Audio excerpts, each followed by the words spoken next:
السلام علیکم ورحمۃ اللہ وبرکاتہ۔ الحمد للہ رب العالمین والعاقبۃ للمتقین والصلاة والسلام علی اشرف الانبیاء والمرسلین نبینا محمد وعلی آلہ وصحبہ اجمعین، اما بعد۔ پیارے بھائیوں اور بہنوں، آج کے درس کا موضوع ہے، آج ہمارا وشے ہے اسلام میں ایشور تتھا داس کے بیچ میں کوئی مادھیم نہیں ہے۔ ایک بھکت اور اس کے ایشور کے بیچ میں کوئی واسطہ نہیں، کوئی مادھیم نہیں۔ اگر آج ہم دنیا میں جو دھرم موجود ہیں، اگر آپ ان دھرموں کے بارے میں پڑھیں گے تو آپ کو سمجھ میں آئے گا کہ ان دھرم والوں نے اللہ اور اس کے بھکت کے بیچ میں کچھ واسطے کو رکھ دیا ہے، کچھ مادھیم کو رکھ دیا ہے۔ جب بہت سے پنڈت لوگ ہیں کہ جب تک پنڈت نہیں آئے گا آپ عبادت نہیں کر سکتے ہیں۔ بہت سے بشپ لوگ ہیں کہ جنہوں نے اگر انسان سے اگر گناہ ہو گیا ہے، اگر انسان سے غلطی ہو گئی ہے، اگر توبہ کرنا ہے، گناہوں کی بخشش کروانی ہے، تو جب تک وہ بشپ نہیں آئے گا آپ کے گناہوں کی بخشش نہیں ہو سکتی۔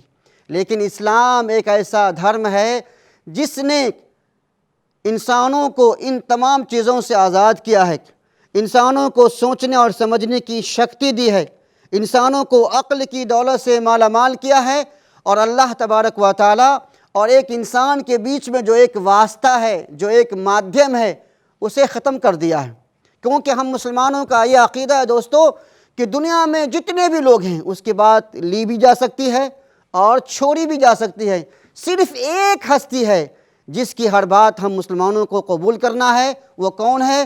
وہ ہمارے پیارے نبی جناب احمد مصطفیٰ محمد مصطفیٰ صلی اللہ علیہ وسلم کی ذات مبارکہ ہے، جس کے ہمیں ہر بات پر عمل کرنا ہے، اس کے ہمیں کسی بات کا ہم انکار نہیں کر سکتے۔ لہذا اسلام دھرم نے، مذہب اسلام نے ایک پربھو اور اس کے بھکت کے بیچ میں جو واسطہ ہے اسے ختم کر دیا ہے، اور انسانوں کے عقل کو آزاد کیا ہے، اسے دنیا کے اندر غور فکر کرنے کی دعوت دی ہے۔ اور اگر ہمیں کسی بات میں اختلاف ہو جائے، کسی چیز میں ہمارے ساتھ میں پریشانی ہو جائے، تو اللہ تعالیٰ نے ہم سے کہا ہے کہ آپ قرآن کی طرف رجوع کرو، حدیث کی طرف رجوع کرو، کیونکہ قرآن یہ اللہ تبارک و تعالیٰ کا کلام ہے، اور حدیث ہمارے پیارے نبی جناب احمد مصطفیٰ محمد مصطفیٰ صلی اللہ علیہ وسلم کا فرمان ہے۔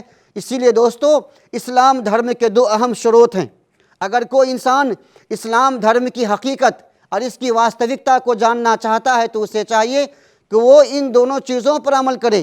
وہ کیا ہے؟ نمبر ایک قرآن ہے جو اللہ تبارک و تعالیٰ کی کتاب ہے، اور نمبر دو وہ حدیث ہے جو ہمارے پیارے نبی جناب احمد مصطفیٰ محمد مصطفیٰ صلی اللہ علیہ وسلم کا فرمان ہے۔ یہ دو اہم مصادر ہیں، یہ دو اہم شروط ہیں جس سے آپ اسلام دھرم کو سیکھ سکتے ہیں۔ لہذا پیارے بھائیوں اور دوستو، اللہ تبارک و تعالیٰ نے اسلام کے اندر میں ایک بھکت اور اس کے پربھو کے بیچ میں جو واسطہ ہے اسے ختم کر دیا ہے، کیونکہ بعض دھرموں کے اندر میں پجاریوں کو، پنڈتوں کو، اور آج تو کچھ مسلمانوں نے بھی مولویوں کو ایسا درجہ دے دیا ہے کہ جب تک مولوی صاحب نہیں آئیں گے ہم یہ عبادت نہیں کر سکتے، فلاں چیز نہیں کر سکتے۔ یہ بالکل غلط ہے۔ جیسے ایک انسان ہے، اس سے غلطی ہو گئی، اس نے گناہ کر لیا، اگر توبہ کرنا ہے تو کسی مولوی صاحب کی کوئی ضرورت نہیں۔ آپ تنہائی میں جاؤ، اللہ تعالیٰ کے سامنے سجدے میں گر جاؤ، آپ نماز پڑھو، رو رو کے دعا کرو، اللہ تبارک و تعالیٰ سے توبہ کرو، اللہ تعالیٰ آپ کے توبے کو قبول فرمائے گا۔ توبہ قبول کرانے کے لیے کسی انسان کی ضرورت نہیں ہے، آپ کو دعا مانگنا ہے، آپ ڈائریکٹ اللہ تعالیٰ سے دعا مانگیں۔ اللہ تعالیٰ آپ سے بہت قریب ہے، آپ کی باتوں کو سنتا ہے، سمجھتا ہے، اور آپ جو کچھ بھی سوال کریں گے، آپ جو کچھ بھی دعا مانگیں گے، اللہ تعالیٰ آپ کو وہ چیز عطا کرے گا، اللہ تعالیٰ آپ کو وہ چیز دے گا۔ لہذا اسلام نے ایک بھکت اور اس کے پربھو کے بیچ میں جتنے واسطے تھے ان تمام چیزوں کو ختم کر دیا ہے، انسانوں کو سمان دیا ہے۔ اللہ تعالیٰ فرماتا ہے وَلَقَدْ كَرَّمْنَا بَنِي آدم، کہ ہم نے انسانوں کو سمانت کیا ہے، اسے سمان دیا ہے۔ اللہ تعالیٰ نے ہم انسانوں کو سروشریشٹھ بنایا ہے، اشرف المخلوقات ہم انسان ہیں۔ لہذا دوستو ہم اپنے عقل کو بھی استعمال کریں، کیونکہ اللہ تعالیٰ نے بھی بعض جگہوں پہ ارشاد فرمایا ہے کیا تمہارے پاس عقل نہیں ہے؟ کیا تم سوچتے نہیں ہو؟ کیا تم سمجھتے نہیں ہو؟ کیا تم دیکھتے نہیں ہو؟ لہذا ہمیں سوچنا بھی ہے، سمجھنا بھی ہے، غور فکر بھی کرنا ہے، اور ایک بھکت اور اس کے ایشور کے بیچ میں لوگوں نے جو واسطے بنا ڈالے ہیں، ہمیں ان واسطوں کو ختم کرنا ہے، کیونکہ اللہ تعالیٰ نے انسانوں کی بدھی کو سوتنترتا پردان کیا ہے، اسے آزاد کیا ہے، اور اسے سوچنے اور سمجھنے کی طاقت سے نوازا ہے۔ لہذا ہم لوگوں کو چاہیے کہ ہم اللہ تبارک و تعالیٰ کے ساتھ میں کسی دوسرے کو شریک نہ کریں، اور اللہ تبارک و تعالیٰ کے ساتھ کسی اور کو شریک بھی نہیں کرنا ہے، اور اللہ تعالیٰ اور بھکت کے بیچ میں کسی دوسرے کو واسطہ نہیں بنانا ہے۔ اور میں نے پہلے بھی کہا تھا اور پھر میں دہرانا چاہتا ہوں کہ ایک بھکت اور اس کے ایشور کے بیچ میں جو بھی واسطے ہیں، اسلام نے ان تمام چیزوں کو ختم کر دیا ہے۔ اللہ تبارک و تعالیٰ سے دعا ہے، الہ العالمین تو مجھے بھی اور آپ سب کو ان باتوں پہ عمل کرنے کی توفیق عطا فرمائے۔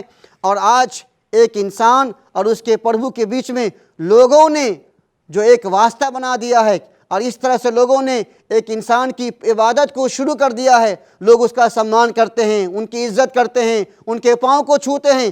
ان تمام چیزوں کو ہمیں خود بھی ختم کرنا ہے، اور ایسا سوچنا ہے کہ ہمیں صرف اور صرف اللہ تبارک و تعالیٰ کی عبادت کرنی ہے۔ اللہ تبارک و تعالیٰ سے دعا ہے، الہ العالمین تو مجھے اور آپ سب کو کہنے سننے سے کہیں زیادہ ان باتوں پہ عمل کرنے کی توفیق عطا فرمائے، آمین۔ وآخر دعوانا ان الحمد للہ رب العالمین، والسلام علیکم ورحمۃ اللہ وبرکاتہ۔